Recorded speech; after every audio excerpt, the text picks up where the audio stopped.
Welcome to the Fast Leader Podcast, where we explore convenient yet effective shortcuts that will help you get ahead and move forward faster by becoming a better leader.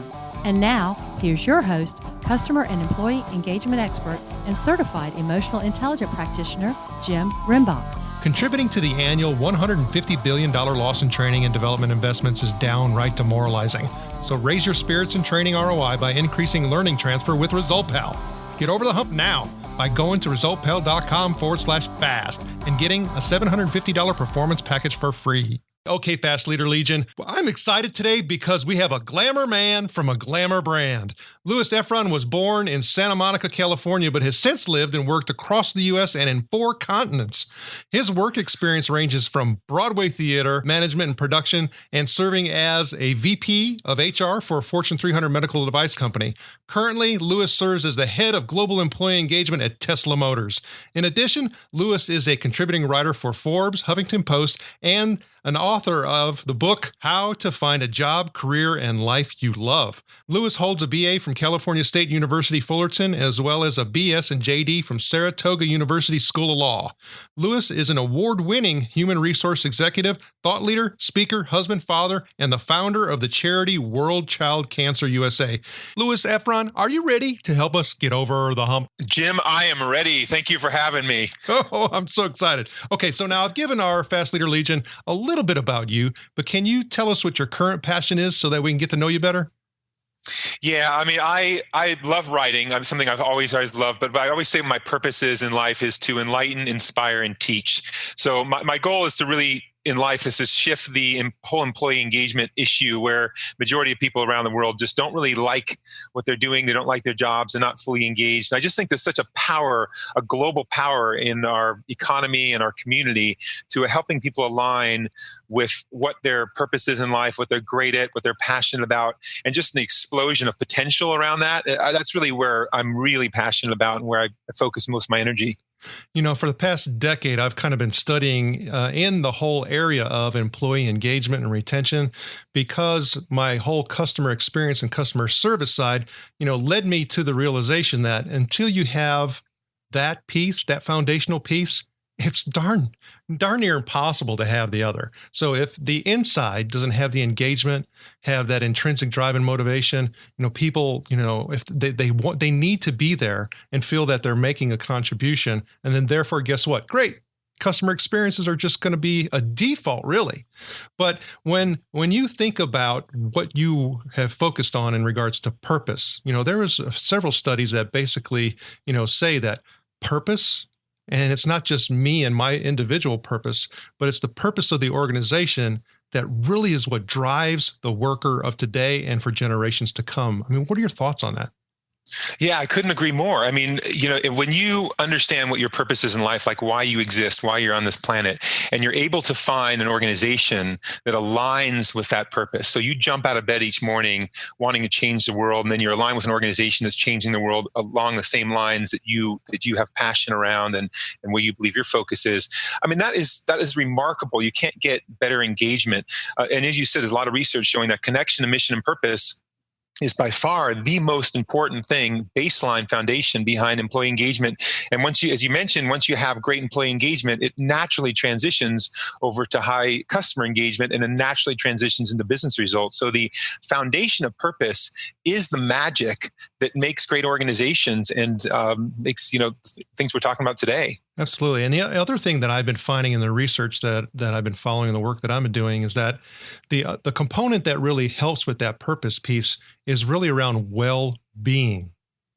And when you look at the traditional way that organizations go about measuring employee engagement, measuring employee satisfaction, I mean, there's so many different words that you can label it with, is they oftentimes go to, hey, how do you like your, performance package or your compensation package? How do you like, do you have a best friend at work? And it doesn't seem like those things really make as much difference as, what? I feel valued. What? I think you're giving me the tools that I need to do my job. I mean, have you seen a transformation for you being, in charge of the employee engagement where those measures are carrying significantly greater impact than, hey, do you like this? Would you refer us? Yeah, it's funny. You mentioned a couple of things you mentioned that really interesting is number one, when you mentioned about money and compensation, and there's a great book by Daniel Pink called Drive. I don't know if you've read that, but there's research in there shows that compensation, as long as you're being paid fair, you're not feel like you're getting robbed. If you're being paid fair, that is one of the lowest factors for employee engagement that drives employee engagement. But that connection to mission and purpose and adding value is absolutely key. And you mentioned about having a best friend at work. It's sort of funny you mentioned that because I worked with Gallup Q12 for many years at Stryker. And for 11 years, I was going around doing action planning sessions and addressing that particular question because that's one of the questions on their engagement survey. And everybody always challenged it, but it was a very emotional question. So a really good question, I think, because it also helps bring in that value and care. And everybody wants to go into an organization where you feel cared for, you feel valued. And the people that you're working with are more family. And I'm not saying family like the people you come home and have dinner with, but family that look out for you and care if you're sick or if there's personal things going in your life. So I think one of the main things that I'm trying to drive now when I look at employee engagement is actually three key factors is really establishing trust, demonstrating care, and practicing servant leadership. And these are three tenets that I've written about before. I've been talking about at Tesla and other places. It's really, really key. And if you don't have trust, for example, in any relationship, whether it be your personal relationship or your business relationship, you can't go any further, right? If you don't trust the people you're working with, you don't trust your organization, your leaders, you're never going to have that magic that's going to drive engagement.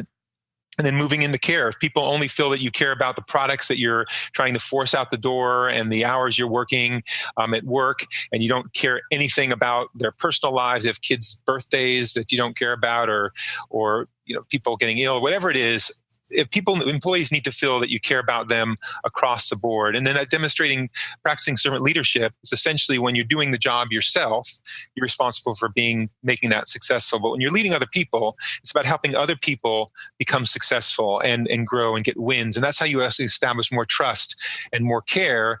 And if you do that, if you practice serving others and being a leader that serves your team as opposed to serving yourself, those three combinations together really create that magic that we're talking about here, where people feel cared, valued, they feel they're winning, they're successful. And then you get the strong engagement that you need to drive business results.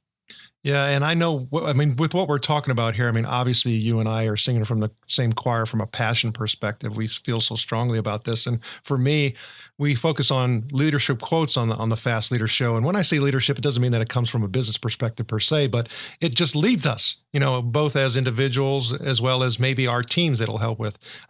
I know with your background in theater and everything from the artistic perspective, as well as the human component and condition and passion, is there a quote for you that kind of stands out that gives you some drive and energy?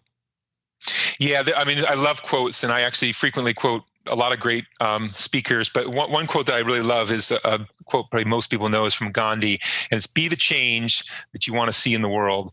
And for me, it's leadership by example. When I talk to leaders and I talk about what's really, really important, it's what your actions and the way people perceive you and what you do is ultimately what drives their behavior and their actions. And so that quote really sums up for me what great leadership is about. Be who you want the world around you to be, and be who you want your team to be, and be who you want your direct reports to be, because that's how it works. And I think that's the essence of great leadership. Yeah, and there's so much depth to a lot of the quotes that Gandhi has, and that is, really one of them that you can use as a continual challenge of self, challenge of team. Challenge of organ. It just goes on and on. I think it will live through, the rest of human history.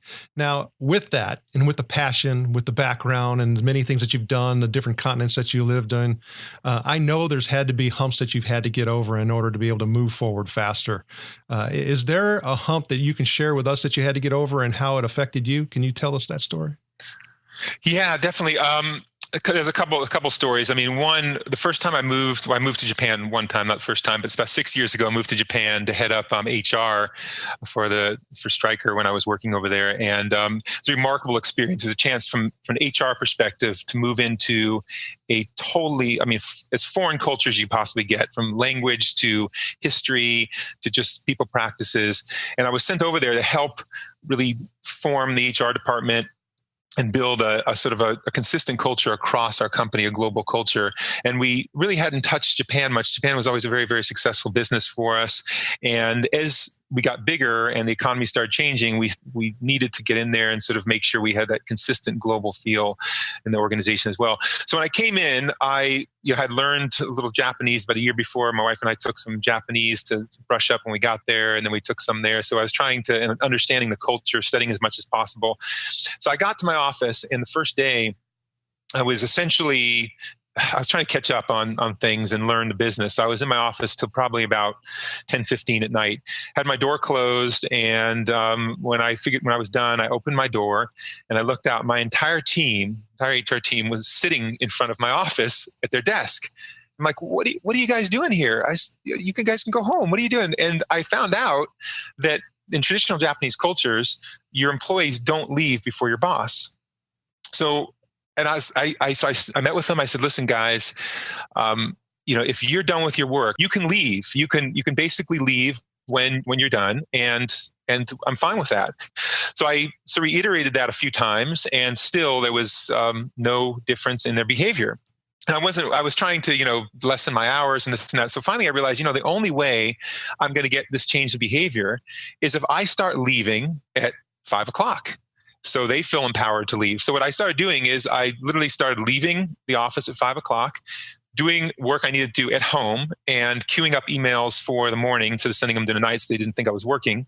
And then suddenly they felt I could leave. And it took time to evolve. But what I learned from that is essentially that as a leader, people follow your lead. And especially in Japan, it was such a traditional environment around that it was so blatant and clear to me. But it really drove home the message, again, leadership by example, is the behavior I'm putting in, what people see that I'm doing is how my team's going to behave. And if I want to change that behavior, I've got to change my behavior. And that was a great example that sort of demonstrated to me how the power of that. So that was just one story around it. That's a really good example. And one of the things, you refer to quite often is the servant leadership aspects of the work environment. And for me, as I've started seeing more and more of the generational changes and societal changes, I started talking also more about servant teamwork, and that we have to have more collaborative environments, and that also the folks that are the team players have to do really a little bit more of what those folks in Japan were doing. And that is give that, respect, to the leader and the rest of the team, and step up. Because oftentimes I see us going the opposite way, and to say that, hey, it's me, and I don't necessarily have to participate in that. But when you look at the way we are wired and where we do find purpose and get to that point of having satisfaction with our well-being, is we have to be part of a group. We're made that way. That's the way we're hardwired. So I think hopefully we can find a blend. Is Hawaii got it in the middle? Is that where we all need to be? I'm on board. Give me a ticket. I'll hide out there with you right now. Let's go.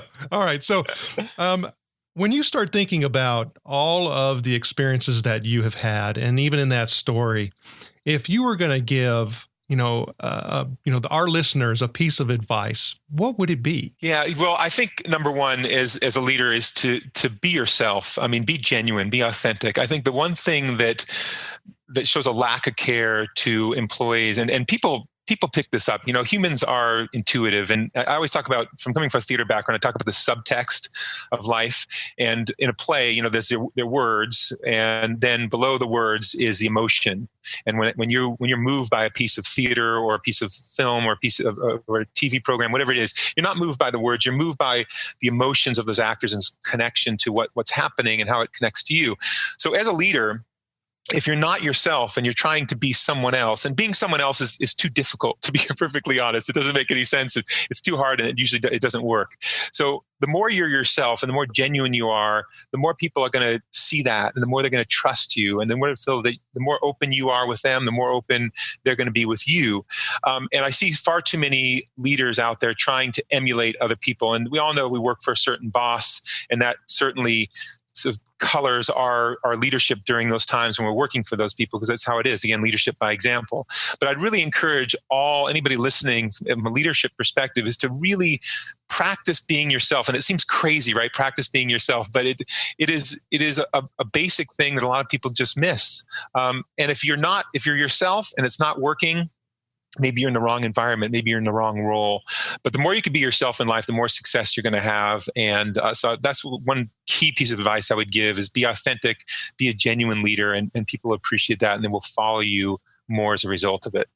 And when you were talking and explaining that, one of the things that came to mind for me was an current assessment that, somebody invited me to take. So I was like, okay, I'll give it a shot. They talked about energy units, meaning that here's how you think you need to behave in your role, and here are your natural tendencies. And if there is a wide gap between those, you end up using more energy units. So you have to emulate and be what you think you need to be, even though that's not you. And after a while, you just get wiped out. And it makes sense. So the question would be is if we can emulate long enough so that we actually do make some behavioral modifications and it becomes second nature and you don't use as many energy units. That's yet another test I'm sure I had to pay for. But sure. but it makes sense what you just said, and it connected for me. So thank you for sharing that. So of course, if you start thinking about you mentioned something about writing, your next book. I know the work that you're doing at Tesla Motors is giving you a whole lot of excitement, especially with the way that y'all are expanding and the recognition that you're getting for having such a fantastic culture. And I know for a fact that your work is contributing to that. But if you were to say that there's one thing that's giving you a ton of excitement right now, what would it be? Yeah, is watching, being in environments. I've been very, very lucky in my life to been blessed with my career is to be in environments where I saw a lot of people that are connected to their purpose in life and sort of the mission and purpose of what they're doing. Certainly, Tesla's a great example of that. Pretty much every employee at the organization are connected to the larger mission and purpose of really changing the world. And speaking about this, I get to meet a lot of other passionate people that are really in the right roles in life, that are making a difference. And you just feel the energy. When you talk about energy, there's nothing more energetic and much more they'll charge your batteries than being around someone else that's also has a fully charged battery, and that's exciting. So that's the thing that really just gets me out of bed in the morning, have a chance to interact with people like that in my life. And the more I can do that, the better I feel and the more positive I feel about my life. Well, Lewis, the Fast Leader Legion wishes you the very best. Now, before we move on, let's get a quick word from our sponsor. A dry leadership pipeline shouldn't clog your business from moving onward and upward. Get over the hump by filling the gap between leadership development and top performance with ResultPal. Rocket to success by going to resultpal.com/fast and getting a $750 performance package for free. All right, and here we go. It's time for the rapid pace part of our show, and it's the Hump Day Hoedown. Okay, Lewis, the Hump Day Hoedown is the part of our show where you give us good insights fast. So I'm going to ask you several questions, and your job is to give us robust yet rapid responses that are going to help us move onward and upward faster. Lewis Efron, are you ready to hoe down? I am ready to hoe down, Jim. All right. So what do you think is holding you back from being an even better leader today? The bottom line is time. I mean, there's never enough time in the day, and I think just trying to be more efficient and work smarter, not harder. Trying to balance your teams at work, trying to balance your family, your wives, your friends, your personal interests. There is so much, and especially the more you do in life, the more starts adding to your life. It's amazing how that works. So time is by far the key thing. That if I had more of it, or more actually. I can't get more of it. So the more efficiently I can become with how I use my time is probably the key thing I would say. What is the best leadership advice you have ever received? The best leadership advice was when I was back in, ironically, high school. I was working at a video store, and one of the managers said to me, I want to be the biggest idiot on my team. And I rephrased that by saying that you want to hire people better than you. And that's what he was really trying to say. And I think that's throughout my career is you want to always hire better than you. If you hire better than you, what happens is when those people take over from you, the organization gets better and they hire better than them, and the organization continues to get better. So that is a key. I mean, the success I've had in my life is because of great people around me. So I think if the one thing you can do is hire best people that they automatically make you look great, and that's the way it works. Sure does. What is one of your secrets that you believe contributes to your success? Relationship building by far. That's something I think out of everything that I do in life, I think that's the one thing I'm best at, really connecting with people. I enjoy it. I think it's a natural thing for me. So relationship building has been the key to, I think, all the success and the ability to bring the right teams together for me and inspire people. what do you feel is one of your best tools that helps you lead in business or life?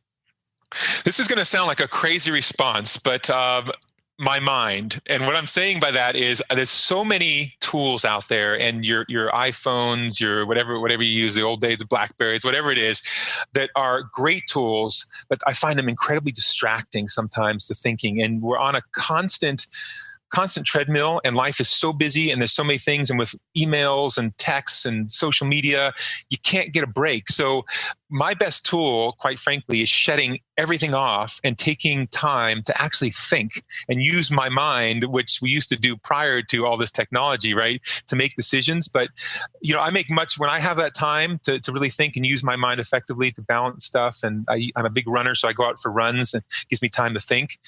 Then I get the best outcomes as a result of that, better than using any technology around. So it's a weird response, but for me, that's it. What would be one book that you would recommend to our listeners?